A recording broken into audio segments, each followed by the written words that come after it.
is one of the most beautiful seasons to capture in watercolor, but it can also be one of the trickiest. The bright colors often turn muddy, and the dark areas can easily take over the whole painting. But in today's video, I'll show you how to paint an autumn scene step by step using this gorgeous reference of a leaf on water. But don't worry, the tips I share here apply to all kinds of autumn landscape, from forests and trees to skies and reflections. Hi, I'm Françoise. Welcome back to my channel, your resource for watercolor and watercolor pencil art that looks loose and realistic all at once. The real-time tutorial of today's painting is available on my Patreon if you'd like to follow along.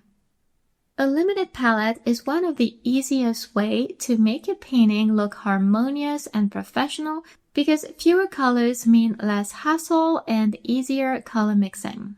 For this piece, I chose indigo, a warm yellow, and a vibrant red, inspired by my photo reference, which is mostly blue and orange.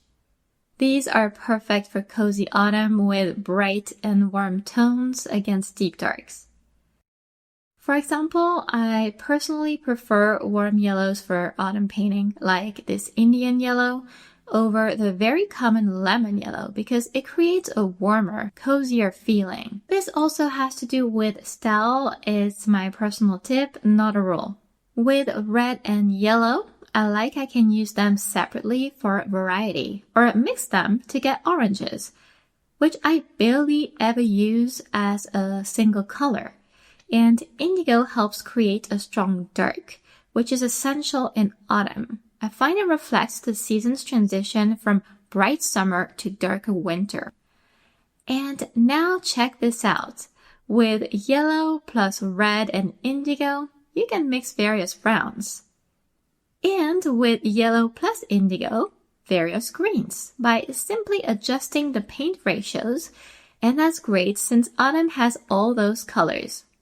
And I didn't mention purple, but you could do that with red and indigo. Contrast makes autumn colors feel alive, and that's important for any season, but it's especially true for autumn. Our photo is a gift here because notice how orange and blue are complementary colors. They're opposite on the color wheel, so they naturally pop against each other. Now it's up to us to let that happen in the painting. And with landscapes, I start by wetting the sheet because this gives me a soft first layer to build on later. And you've heard it before, always start with your lighter colors. In autumn painting, that means your yellows and reds first, greens if you have any, so your indigo doesn't overpower them. Notice now that I'm keeping some purposeful whites, and I'm also leaving the leaf untouched, so it glows later. But I paint the reflections to let colors blur into the water. Whites are powerful in watercolor. They create that natural light and make bright colors shine.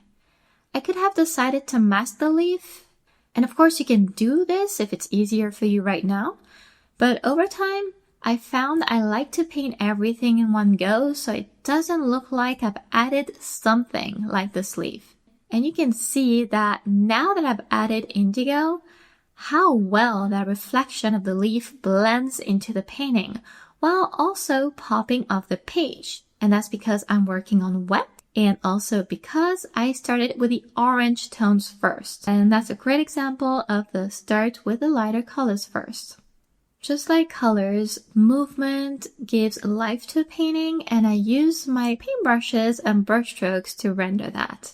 In water, for example, straight strokes suggest calm surfaces, which is the case away from this leaf, while curved ones tell a different story, as you can see around our leaf. And in this painting in particular, it does suggest that that leaf just landed on the water and disturbed it.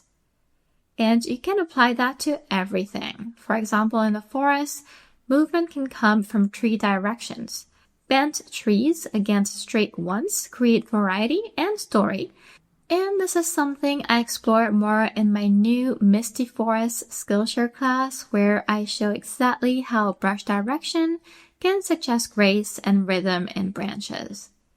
For tools, when it comes to movement, notice I switch between paintbrushes. A few seconds ago, it was a large round brush for bigger, looser strokes, and now it's a smaller one that is pointed at the tip for more precision. For a smaller painting though, just a medium and a small round brush is enough because beautiful paintings don't mean fancy tools. And if you paint along with me already, you know I always use the same stuff for everything. Once the first wash dries, many people tend to move on to the main subject, and here will be the leaf. But at this stage, the painting often looks pale and unfinished because depth comes from building layers. And that's why I wet the sheet again after it has dried to strengthen both the brights, yellow and red, and the darks, indigo. Some colors may overlap and create greens or browns you don't see in the reference, but trust me, they exist in real life. When we look closely, we can even see them in the reference, and that's what makes a painting feel realistic, so please don't ever worry about that and overlap colors a bit. And if you're new, instead of doing a big second wash like me, try breaking it into smaller layers, although I would not recommend to start on such a large sheet. Painting in layers is less stressful and it gives more control to the artist, and it also works well if the paper can handle it. My paper is Arches cold press, 100% cotton, with a weight of 300 grams per square meter, and it takes layers very, very well. And that's why I'm doing a third layer. I didn't have time to work on wet for long enough with the second one. I wanted to place more shadows and first details in the water. And now look at the before and after between the first, the second, and the third layer, and what layering can do to create incredible mood in a watercolor. And again, autumn painting is going to benefit from that. At some point, it's going to be time to bring the main subject forward, and here it will be the leaf. And you don't need to wait until the background feels 100% finished. I actually think it's better to complete it to a rough 80% and paint the main subject. And that's because it will make it easier to adjust the background around that subject once it's finished. And I'll show you what I mean a bit later when I add detail in the water around the finished leaf. I use yellow and red, and I vary how I mix those colors for a natural look. I always keep some white spots for freshness and contrast, whenever that makes sense for what I'm painting. I like to tap the brush on paper to start creating texture, and that's another way to leverage brush strokes. Edges are such a game changer in watercolor painting. It's how I manage to get my art to look loose, but realistic too. Sometimes, for example, I soften an edge fully before the paint dries with a clean and damp brush, and sometimes only partly. This variety adds realism while keeping everything loose. But again, my way to do it has to do with style first. I've seen paintings with a lot of harsh edges that look very cool and unique, so I'd suggest to try and use this tip in a way that makes sense to you. Notice how reflections mirror the leaf, but in a softer way, and that ties both parts, the real leaf and the reflection, together. I try to mirror the colors with a bit more red added to the right part of the leaf. Details are important with a light hand though. For example, if you don't want a leaf to look super tight, you wouldn't want to try and draw the veins in a way that's hyper-realistic. What I do is suggest them with broken lines and soft shapes. And to achieve that, I do it on wet first and later on dry. This looks natural and it avoids that stiffness from wanting to paint everything exactly like in the photo. Final touches make all the difference, and here we'll focus on a light and shadow. Glazing with a bright yellow at the end makes the leaf glow even more. It's one of my favorite techniques because it takes seconds, and I love that all the detail I've added beneath stays intact despite that transparent layer. And splatters. It's a simple but effective technique, always. It adds texture and life, and it works great with natural elements. I darken shadows beneath the leaf first to suggest better ripples and movement in the water, so the fact the leaf just fell and touched the surface seems believable. Lifting paint for highlights is an easy way to add sparkle and up contrast and realism. Just reactivate the area you want to lift with water, blot with a paper towel, and you instantly get some white back. The goal is not to get back to bright whites. A subtle touch is fine.